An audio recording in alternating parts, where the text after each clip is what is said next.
Hello guys, मैं हूं भावना शर्मा। आप देख रहे हो मुझे मेरे सेल थ्योरी 71 चैनल पे। आज मैं आपके सामने जो है आपकी न्यूरॉन स्ट्रक्चर आपकी स्क्रीन पे है। ये मैंने पढ़ाई नहीं थी पहले, तो इसको इस टॉपिक को आज मैं डिटेल में पढ़ाऊंगी। जो भी क्वेरीज जो भी आपके क्वेरीज रह जाएंगी उनको आज मैं इसमें शॉर्ट आउट कर दूँगी। तो मेरे साथ बने रहें ताकि आपको एक एक करके सारी चीज़ें समझ में आती रहें। तो स्टार्ट करते भाई। ये आपकी स्क्रीन पर क्या है, न्यूरॉन जो स्ट्रक्चर है। अब ये देखते हैं न्यूरॉन सेल होती क्या है ना। तो जो आपका नर्वस सिस्टम है पूरी आपकी बॉडी में फैला हुआ है, तो वो किससे बना हुआ है? वो एक फंक्शनल यूनिट होती है, उसको कहते हैं हम neuron. Different types of the neurons are found in the body. बहुत सारी टाइप्स की न्यूरॉन्स हमारी बॉडी में प्रेजेंट होती हैं, ठीक है। उनका साइज भी वेरी करता है। ब्रेन में जो है आपकी जो बड़ी मतलब लार्जर होती हैं जो न्यूरॉन का जो साइज़ है comparison to the other parts of the body, ठीक है। और जो न्यूरॉन स्ट्रक्चर है उसकी अगर हम देखें भाई, इसकी डिस्कवरी उसको कौन से साइंटिस्ट ने डिस्कवर किया? वो थे आपके सेंटिगो रोमोनी कैजल। जो साइंटिस्ट थे वो इटालियन साइंटिस्ट थे। उन्होंने इसको सबसे पहले क्या किया, डिस्कवर किया। तो इस नाम को आप नोट डाउन करते रहें। आई थिंक ये नाम जो है छोटा लिख गया, लेकिन मैं बोल रही हूँ तो इसको आप बोल के भी साथ के साथ लिखते रहा करें। तो ये आपकी स्क्रीन पे क्या है, न्यूरॉन सेल है। ये हमारी बॉडी में सबसे लॉन्गेस्ट सेल होती है। और ब्रेन अगर मैं बात करूँ सबसे ओल्डेस्ट सेल कौन सी है? ओल्डेस्ट का मतलब सबसे पुरानी सेल हमारी बॉडी में वो है हमारे जो है हार्ट की जो न्यूरॉन सेल है, वो हमारी सबसे ओल्डेस्ट सेल है। बात समझ में आई? न्यूरॉन सेल की अगर मैं लेंथ की बात करूँ तो लेस देन मिलीमीटर लेंथ होती है इसकी। और इसकी लेंथ भाई डिपेंड करती है ये क्या फंक्शन कर रही है, कितना फंक्शन करती है। सबसे ज़्यादा जो फंक्शन करती है न्यूरॉन की सेल, वो हमारे ब्रेन की जो न्यूरॉन सेल्स होती हैं वो सबसे ज़्यादा काम करती हैं comparison to the other neuron cells in the body, ठीक है। और न्यूरॉन सेल्स देखते हैं इनका फंक्शन क्या है। आपकी बॉडी में आपको कोई पिंच करता है या फिर आप सेंसिटिव हो जाते हो किसी चीज़ के प्रति, आपकी साइड में कोई बैठता है तो आपको टच हो जाती है, तो आपको पता चल जाता है कि वो मेरे साइड में बैठा है। क्यों? क्योंकि आपकी बॉडी में क्या है, न्यूरॉन सेल्स प्रेजेंट है, जिसकी वजह से आपको कोई भी टच करता है तो पता चल जाता है। अगर आपकी बॉडी में न्यूरॉन सेल्स नहीं होंगे तो आपको पता नहीं चलेगा कि आपको कोई टच कर रहा है या नहीं कर रहा। ये जब व्यक्ति ओल्ड हो जाता है तो उस कंडीशन पे ये फंक्शन करना बंद कर देती है। इसलिए जो ओल्डर मैन होते हैं, ओल्डर वीमेन होती हैं, उनकी बॉडी में ये काम नहीं करती हैं। इसीलिए बूढ़े लोग होते हैं, जब आप उनको टच करोगे तो बहुत जल्दी सेंसिटिव नहीं होते वो, क्योंकि वो बहुत ही वो कैसे उनका जो काम होता है वो कैसा हो जाता है, अनफंक्शनल हो जाता है, क्योंकि ये डेड होना शुरू कर देती हैं। और एक अच्छी बात और है इन सेल्स की,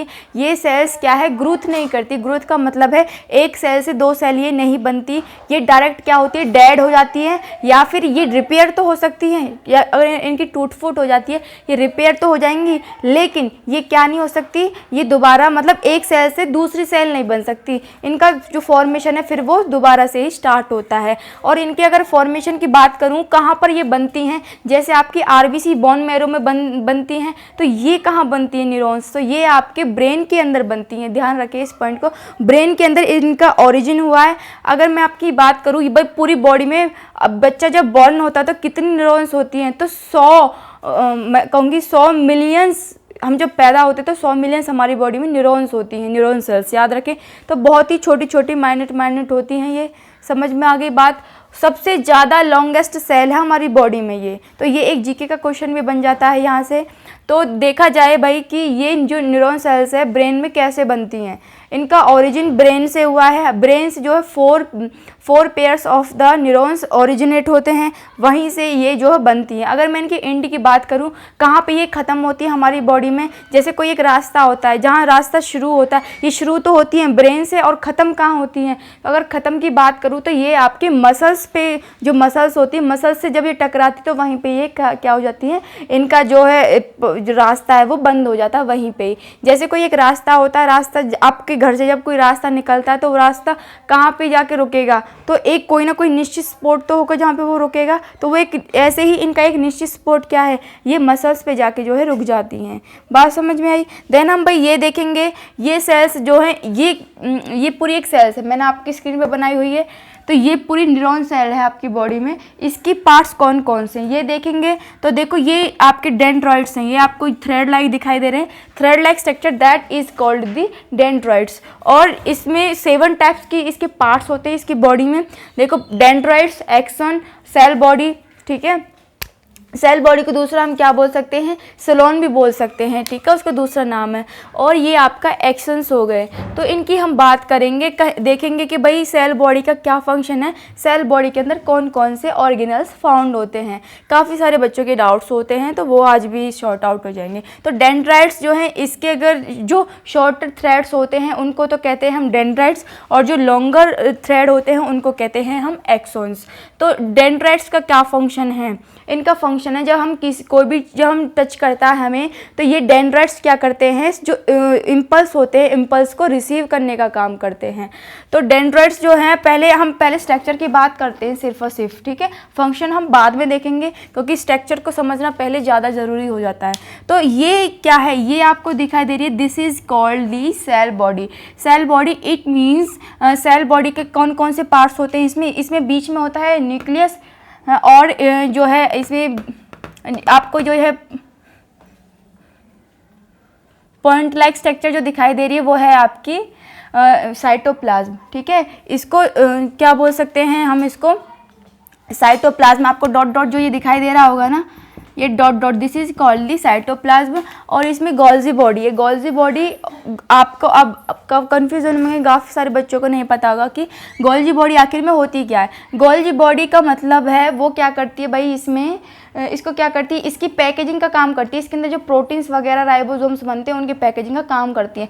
काफ़ी सारे बच्चों को नहीं पता होता है कि इनके अंदर माइटोकॉन्ड्रिया भी प्रेजेंट होता है। ये इनके अंदर माइटोकॉन्ड्रिया भी, मैनी माइटोकॉन्ड्रियाज इनके अंदर प्रेजेंट होते हैं, एक ही माइटोकॉन्ड्रिया नहीं होता है। इनके अंदर गोल्जी बॉडी और इनके अंदर राइबोसोम्स और एंडोप्लाज्मिक रेटिकुलम जो यहाँ दिखाई दे रही है, एंडोप्लाज्मिक रेटिकुलम भी इनके अंदर प्रेजेंट होती है। बात समझ में आई कि नहीं आई। और ये इसके अंदर कुछ मिनरल्स जैसे पोटेशियम, मैग्नीशियम और फॉस्फोरस, 3 टाइप्स के मिनरल्स इनमें प्रेजेंट होते हैं। पोटेशियम, मैग्नीशियम, फॉस्फोरस, दोबारा से सुन लें। इनका फंक्शन क्या है भाई, ये एक जो इम्पोर्टेंट पार्ट है वो है इसका नील्स ग्रेन्यूल्स, ये इसके अंदर प्रेजेंट होता है भाई। इसका फंक्शन क्या है, ये इसमें जो प्रोटीन का फॉर्मेशन होता है, ये प्रोटीन पैकेजिंग का इसमें काम करती है। प्रोटीन सिंथेसिस जो जितने भी न्यूरॉन्स के अंदर होती है वो किसकी वजह से होती है, आपके नील्स ग्रेन्यूल्स की वजह से होती है। और सेकंड फंक्शन ये भी है, ये क्या करती है आपकी बॉडी में जो राइबोसोम्स और ये हैं इनको जो है प्रोटेक्शन, और इसको कलर देने का काम किसका, जैसे ये साइटोप्लाज्म है तो इसको कलर कौन देता है, आपकी नील्स ग्रेन्यूल्स देते हैं, ठीक है। और बात करते, ये आपको पूरा पार्ट समझ में आ गया, मैं इस पार्ट को समझा रही हूँ। काफ़ी सारे बच्चों को नहीं पता होगा कि न्यूरॉन सेल के अंदर माइटोकॉन्ड्रिया प्रेजेंट होता है, नहीं, yes there is present of the mitochondria in the cell body also, ठीक है। क्योंकि जब माइटोकॉन्ड्रिया नहीं होगा तो ये एनर्जी नहीं ले पाएगी। ये जो सेल है ये थकती नहीं, क्योंकि करंटली मतलब एक के बाद एक ये एटीपी को यूज करती रहती है, इसीलिए ये बिना थकने वाली सेल भी इसको हम कह सकते हैं, ठीक है। नेक्स्ट हम बात यहाँ से जब शुरू करते हैं तो भाई ये क्या है, एक्सन है। ये एक्सन जो होता है ये लॉन्गर थ्रेड होता है। यहाँ पे आपको ये दिखाई दे रहे होंगे, ये जो ये दिखाई दे रही है, ये क्या है आपके माइलिन शीथ है। This is called a myelin sheath. इसका दूसरा नाम क्या है, मैंने यहाँ पे लिखा हुआ माइलिन शीथ। इसका दूसरा नाम है भाई मेडुलरी शीथ बोलते हैं इसको। इसका फंक्शन मैं आपको बताऊँगी। तो ये जो फिर इसके अंदर एक सेल होती है, ठीक है। ये सक्वान सेल क्या करती है, ये सक्वान सेल माइलिन शीथ को बनाती है। ये क्या होती है, एक्सटेंडेड हो जाती है। एक्सटेंडेड होने के बाद ये जो फॉर्मेशन करती है आपकी माइलिन शीथ का। बात समझ में आई। तो भाई ये जो माइलिन शीथ है यहाँ से ओरिजिनेट हो रही है। इसका फंक्शन है, ये कोई भी इम्पल्स होता है जब आपको कोई टच करता है तो उसका जो मैसेज होगा, मैसेज सिर्फ एक ही सेल के मतलब एक ही न्यूरॉन के पास जा पाएगा। ऐसा नहीं है कि वो सभी न्यूरॉन्स में फैल जाए, ऐसा नहीं। तो ये जो माइलिन शीथ है इसका फंक्शन है, समझ लेना, आपको नहीं पता होगा कि ये आपके जो इम्पल्स है, इम्पल्स को फैलने नहीं देती है, सिर्फ एक ही सेल में उसके अंदर ही अंदर उसको चलने देती है। इसीलिए ये कवर करके रखती है आपके एक्सोन को। और सक्वान सेल जो है कुछ बहुत सारे जैसे सेल्स, न्यूरॉन सेल्स होती हैं, उनमें जो है माइलिन शीथ्स जो है नहीं होती हैं। तो कहाँ कहाँ ये माइलिन शीथ्स होती हैं और कहाँ कहाँ जो है ये माइलिन शीथ्स नहीं होती है, तो उनको भी हम देखेंगे। उसके बाद आते हैं आपके एक्सोन्स। एक्सोन्स के बाद डेंड्राइट्स आते हैं, ठीक, सॉरी डेंड्राइट्स तो यहाँ ख़त्म हो गए थे, सॉरी। यहाँ एक्सन टर्मिनल्स आते हैं। ये नोड्स हैं जो आपको लोब लाइक स्ट्रक्चर दिखाई दे रही है कि this is called the node. और नोड के अंदर क्या होती हैं आपकी वेसिकल्स होती हैं। वेसिकल्स मतलब tube like structure, that is called the यहाँ पे ट्यूबलेस स्ट्रक्चर्स होते हैं, उनको कहते हैं भाई हम वेसिकल्स। उन वेसिकल्स के अंदर क्या प्रेजेंट होता है,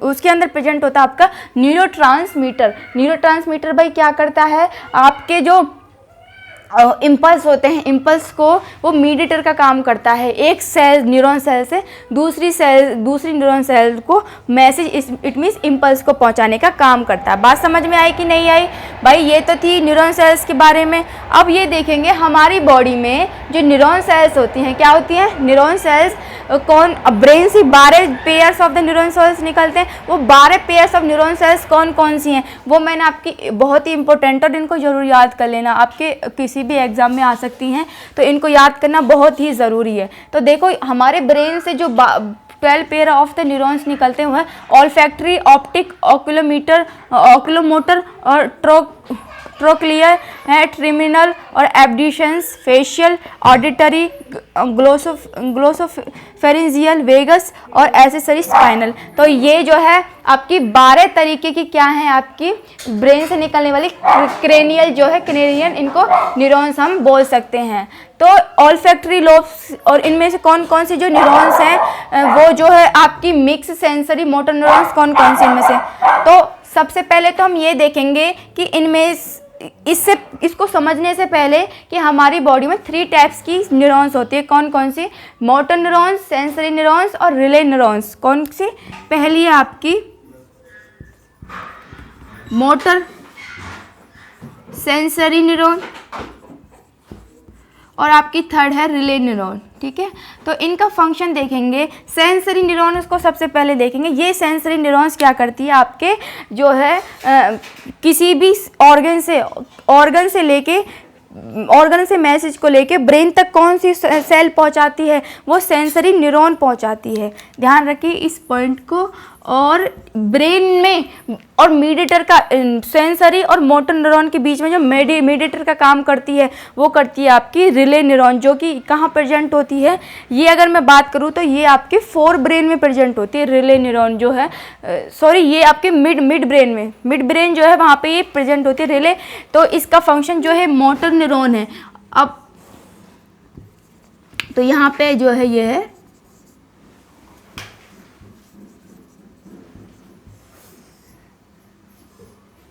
ठीक है।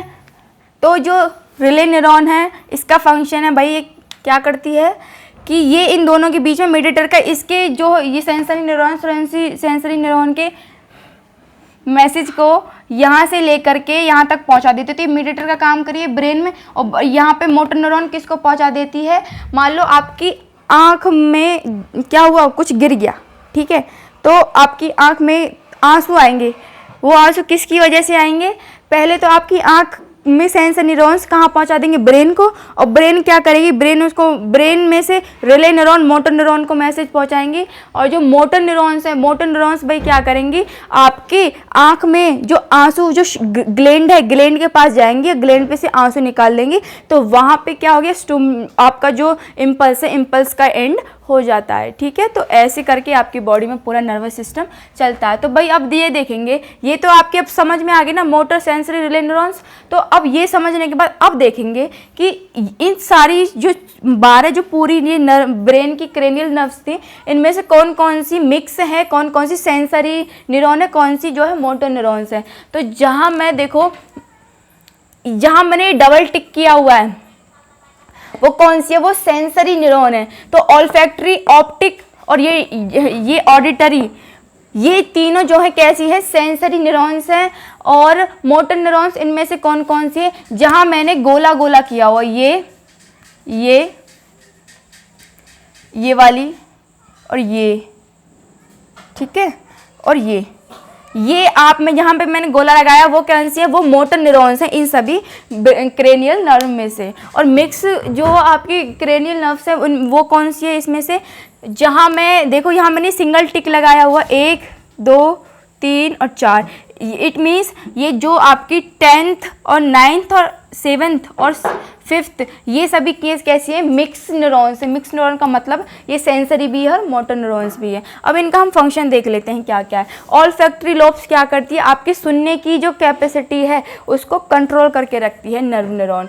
ऑप्टिक न्यूरॉन क्या करती है, आपकी देखने की कैपेसिटी है, देखने की कैपेसिटी मैसेज को ब्रेन तक पहुंचाने के लिए काम करती है। बात समझ में आए। और एक्लोमोटर का फंक्शन क्या है, ये आपकी बॉडी में क्या करती है, आपके आईलिड्स, आप आंखें खोलते हो बंद करते हो, पलक ऊपर कर रहे हो नीचे कर रहे हो, तो उसको क्या करती है, उस मूवमेंट को ये कंट्रोल करने का काम करती है एक्लोमोटर। और आपके आई मूवमेंट को भी कंट्रोल करती है। और ट्रोक्लियर जो ये है, इसको हम जो है पैथेटिक जो है नर्व भी बोलते हैं, क्योंकि ये क्या फंक्शन करती है, ये आपकी पूरी आईज को सराउंडिंग घुमाने का काम करती है। आप अपनी आई बॉल को ऐसे करके कैसे भी घुमा सकते हैं। This is only because of the presence of trochlear nerve, ठीक है। और सॉरी, मैंने आपको ये बताया, ये जो ट्रोक्लियर जो मसल्स है, ये इसका फंक्शन है, ये आपकी जो है फेरिंग्स पे काम करती है, ठीक है, ये फेरिंग्स पे काम करती है।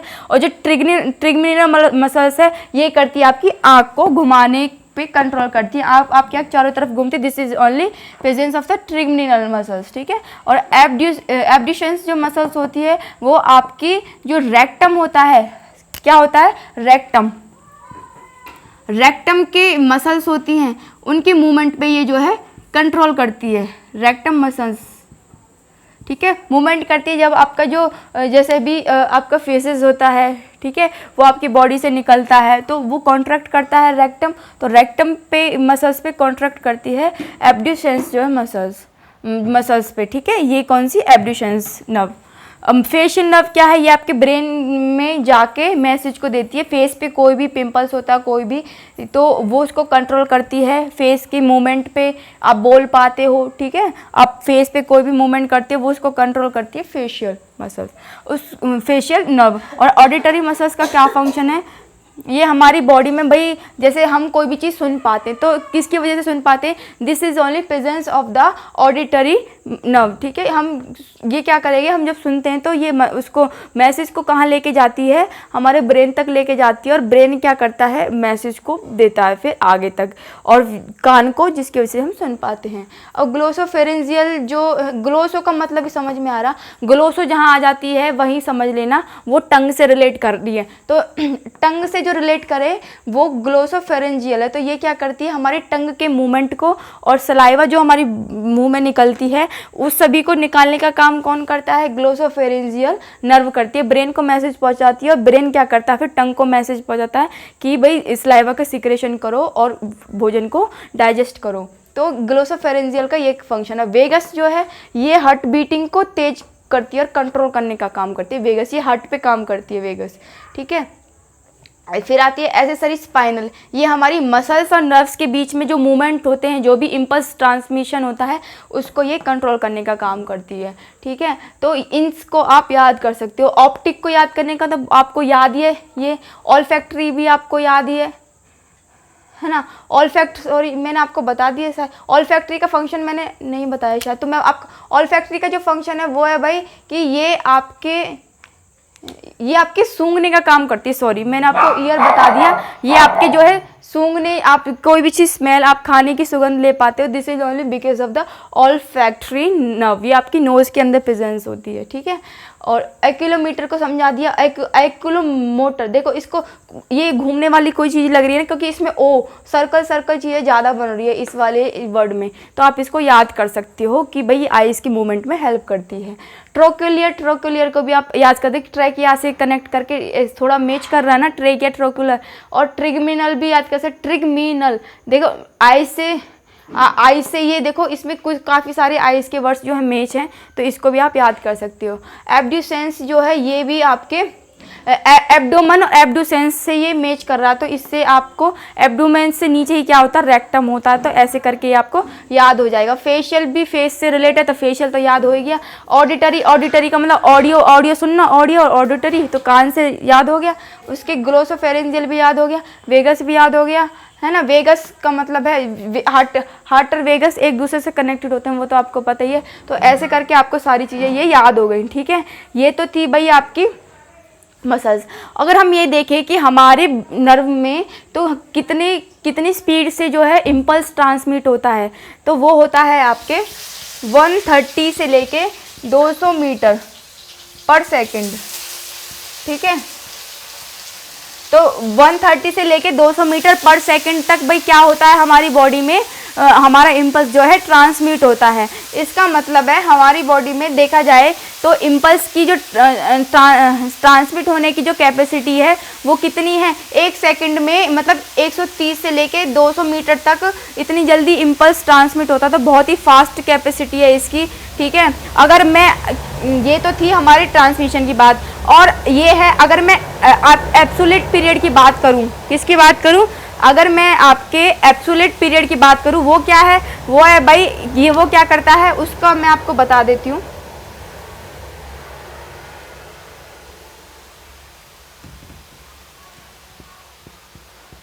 वन बाय 1000 सेकेंड के बाद हमारी जो न्यूरॉन सेल होती है वो दूसरा इम्पल्स को रिसीव करने के लायक हो जाती है। ठीक है, तो ये क्या है, ये है आपका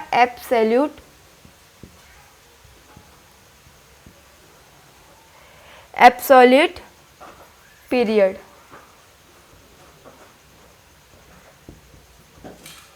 समझ में आई, तो ये आपको याद हो गया, तो इसको कहते हैं एब्सोल्यूट पीरियड, इसको भी आप याद कर सकते हो। ठीक है, फिर उसके बाद हम बात करते हैं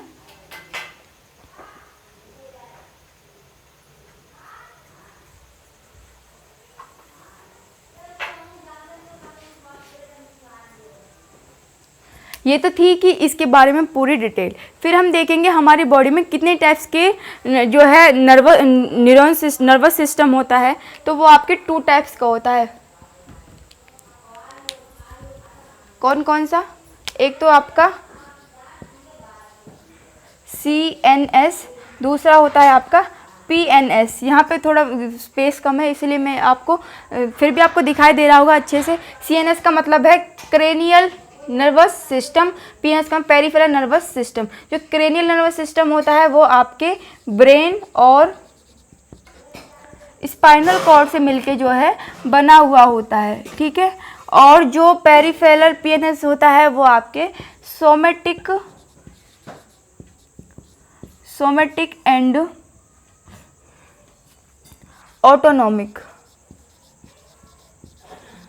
ऑटोनॉमिक नर्वस सिस्टम से मिलके बना हुआ होता है। ठीक है, जो CNS होता है ये क्या करता है, ब्रेन और स्पाइनल कॉर्ड दोनों मिल करके क्या करते हैं, यहाँ से आपके मैसेज, यहाँ जो सेंसरी न्यूरॉन होती है वो मैसेज को ब्रेन तक पहुँचाती है, ब्रेन फिर क्या करता है मोटर न्यूरॉन्स को पहुँचा देता है। तो इसीलिए वो किसके अंदर आता है, वो CNS सिस्टम के अंदर आता है। और PNS सिस्टम के अंदर क्या आएगा, सोमेटिक सिस्टम में भाई क्या होता है, सोमेटिक सिस्टम में होगा कि आपकी जो मतलब ब्रेन से मसल्स को क्या जाएगा, मैसेज जाएगा, लेकिन ऑटोनॉमस सिस्टम में क्या होगा, उल्टा होगा। ठीक है, तो ये दोनों क्या थे आपके CNS और PNS सिस्टम थे, इनको भी आप नोट डाउन कर लीजिए। ठीक है, देन हम देखेंगे कि कैसे इम्पल्स ट्रांसमिट होता है न्यूरॉन के अंदर। तो न्यूरॉन के अंदर जो है आपके पोटेशियम सोडियम पंप्स होते हैं। कहाँ पे होते हैं वो पंप्स आपके, वो आपके एक्शंस के यहाँ पे बीच में होते हैं। तो वो क्या करते हैं, यहाँ से, तो सबसे पहले यहाँ से डेंड्राइट्स क्या लेंगे, एक्शंस को लेंगे, उसके बाद यहाँ से आपका जो मैसेज है, जो इम्पल्स बोलते हो, वो मैसेज यहाँ तक जाएगा। वो किसकी फॉर्म में, केमिकल जो है इलेक्ट्रिक केमिकल की फॉर्म में जाएगा। वो यहाँ से जाता हुआ यहाँ जाएगा। तो एक्सॉन्स के पास क्या होते हैं, एक्सॉन के अंदर नेगेटिव चार्ज होते हैं। कैसे चार्ज होते हैं, इसके अंदर नेगेटिव चार्ज होते हैं, और पॉजिटिव जो चार्ज होते हैं वो इसके आउटर साइड होते हैं। समझ गए ना आप। और इसके अंदर पोटेशियम जो पंप्स होते हैं वो ज़्यादा ये परमेबल होती है पोटेशियम आयन के, और सोडियम आयन जो होते हैं उनके प्रति ये कम परमेबल होती है, इट मीन्स ये इम्परमेबल होती है। तो इसके अंदर ट्रांसमिशन मतलब इसके अंदर पंपिंग कैसे होती है सोडियम्स और पोटेशियम आयन्स की। तो ये जो है 3 सोडियम्स आयन को तो क्या करता है, ऐसे समझ लें आप कि 3 जो आपके सोडियम आयन्स हैं ये तो बाहर निकलते हैं एक्सॉन से, और 2 पोटेशियम आयंस जो होते हैं वो एंटर करते हैं आपके, इंटर मतलब मैंने ऐसे एरो बना दिया और बाहर निकलते तो ऐसे, ये बाहर निकलते ये अंदर जाते हैं ऐसे कर, ये रेस्टिंग, जब न्यूरॉन सेल रेस्टिंग पे होती है तो यहाँ पे ऐसे जो है क्या होता है, इम्पल्स जो है ट्रांसमिशन होता है ऐसे। ठीक है, बात समझ में आई। और इसकी मैं आपको बता देती हूँ कि आपकी जो एक सेल होती है न्यूरॉन सेल, एक सेल ख़त्म होने पे दूसरी सेल जो स्टार्ट हो जाती है। ठीक है, तो ये जो सेल है, मान लो ये न्यूरॉन सेल है, मैं आपको छोटी सी बना के दिखाती हूँ, रफली बना के दिखा दिया मैंने। उसके बाद दूसरी जो है आपकी न्यूरॉन सेल स्टार्ट हो जाती है ऐसे करके। ठीक है, मान लो ये दूसरी सेल स्टार्ट हो गई, तो इसके यहाँ पे जो बीच में जो ये गैप है, इस गैप को हम क्या कहते हैं, दोनों न्यूरॉन के सेल के बीच में एक गैप होता है, उसको कहते हैं हम सिनेप्सिस। क्या बोलते हैं उस गैप को? सिनेप्सिस। अब ये सिनेप्सिस जो है क्या करता है, ये सिनेप्सिस के आधार पर हम न्यूरॉन सेल सिस्टम को हम 3 पार्ट्स में जो है डिवाइड करते हैं। कौन कौन से पार्ट्स में हम इसको डिवाइड करते हैं? 3 टाइप्स में। एक तो होता है एक्सोडेंड्राइट्स और एक होता है आपका एक्सोनिक। मैं यहाँ लिख देती हूँ, समझ ले।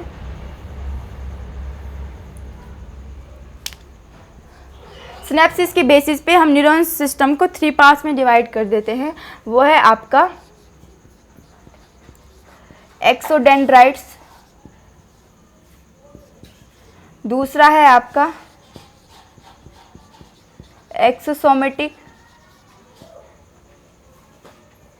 और आपका जो थर्ड है वो है आपका एक्सोनोमिक। जो आपका एक्सोडेंड्राइट है ये कैसे, यहाँ पे कैसे सिनेप्सिस होते हैं, यहाँ पे देखो पहले तो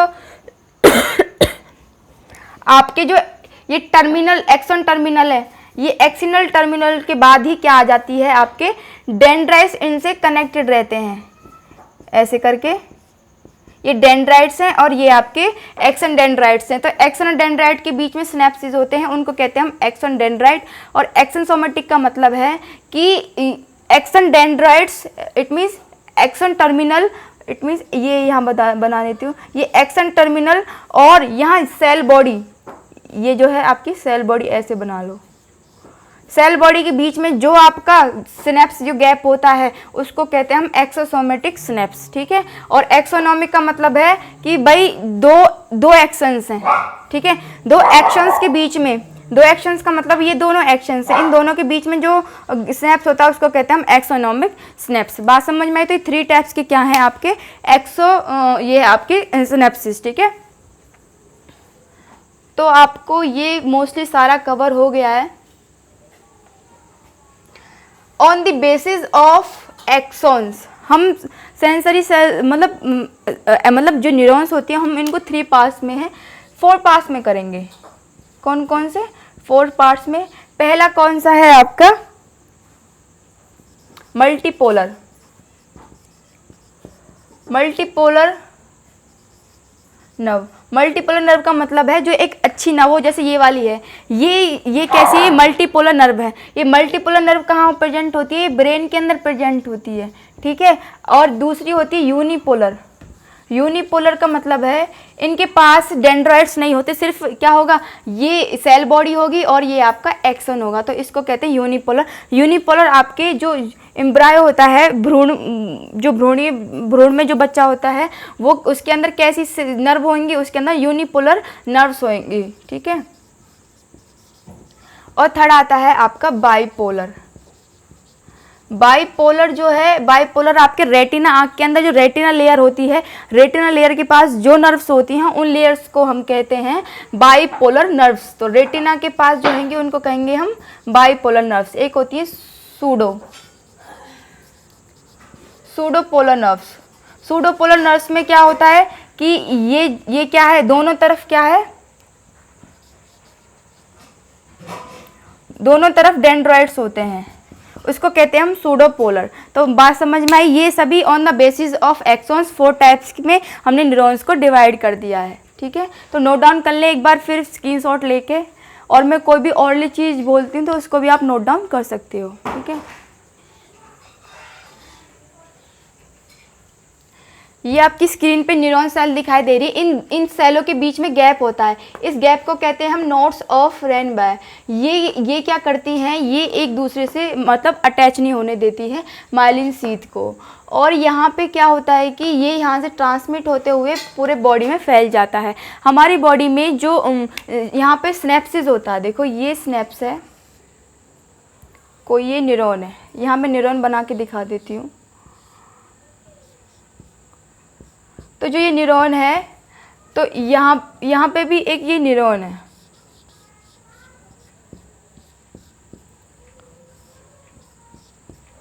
ठीक है, और इनके बीच में क्या है, स्नैप्स है। तो यहाँ से जो ये वेसिकल्स होते हैं, ठीक है, और इनमें एसाइटोकोलिन नाम का एक हार्मोन होता है। वो हार्मोन क्या करता है, यहाँ से सीक्रेट हो जाता है, और सीक्रेट होके वो क्या करता है, जो इम्पल्स था, मैसेज था, यहाँ से जो मैसेज जा रहा था वो किसकी फॉर्म में जा रहा था, वो केमिकली इलेक्ट्रिक केमिकली फॉर्म में जा रहा था। तो वो यहाँ पे जाके कैसा हो जाता है, वो आपका उसकी जो फॉर्मेशन होती है, मतलब फॉर्म होती है उसकी, वो चेंज हो जाती है। और ये क्या करता है, यहाँ से मतलब यहाँ से इम्पल्स को ट्रांसफ़र कर देता है, यहाँ से इम्पल्स को ट्रांसफ़र दूसरी न्यूरॉन को पहुँचा देता है। कौन, यहाँ पे बीच में होता है एसी, यहाँ लिख देती हूँ मैं,